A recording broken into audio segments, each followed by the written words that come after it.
The US is expected to see around 2 million illegal immigrants arrive this year alone, thanks to the Democrats' reckless rhetoric and policies.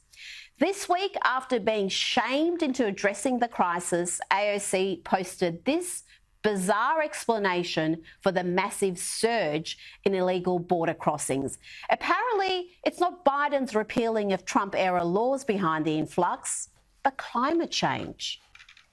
Because it's not a border crisis, it's an imperialism crisis, it's a climate crisis, it's a trade crisis. And also, it's a carceral crisis, because as I have already said, even during this term and this president, our immigration system is based and designed on our carceral system. She really is special, isn't she? And as we see facilities that are 1,700% above capacity with children piled on top of each other, AOC wants to obsess not about the human suffering she's helped cause, but the semantics.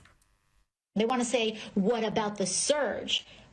Well, first of all, just gut check, stop. Anyone who's using the term surge around you consciously is trying to invoke a militaristic frame, and that's a problem. Now, as you all know, English is a second language for me, but even I know surge is not a militaristic word. It literally means a strong, wave-like forward movement, rush or sweep, or a sudden and great increase. Why does Alexandria think the term surge is invoking a militaristic frame and white supremacist tropes? Because this is not a surge. These are children, and they are not insurgents, and we are not being invaded, which, by the way, is a white supremacist idea, philosophy. Oh dear God, she's gone full-blown nincompoop. Surge, insurgent, get it?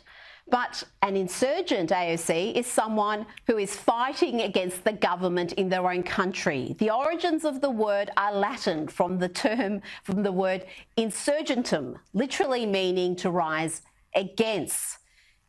It has nothing to do with surge. It's like the word nincompoop has nothing to do with the word poop. You see, a nincompoop is a foolish or stupid person, while poop refers to excrement, or the rubbish that far-left ideologues like AOC spew when their toxic activism bears fruit. Now, AOC may be considered among the US's least effective lawmakers, ranking 230th out of 240 Democratic members, according to a study by the nonpartisan Center for Effective Lawmaking, which looked at more than a dozen metrics, including the number of bills a lawmaker sponsored and how far each of those bills advanced through the legislative process. But though AOC fails at lawmaking, we must not underestimate her impact in adding to the race-obsessed climate of hate and hysteria in the US, or her influence in seeing the Democrats embrace reckless policies that have guaranteed a surge at the southern border. Hello, I'm Mike Lindell, inventor of MyPillow. Thanks to your support, you've helped make MyPillow become one of the fastest growing companies in America.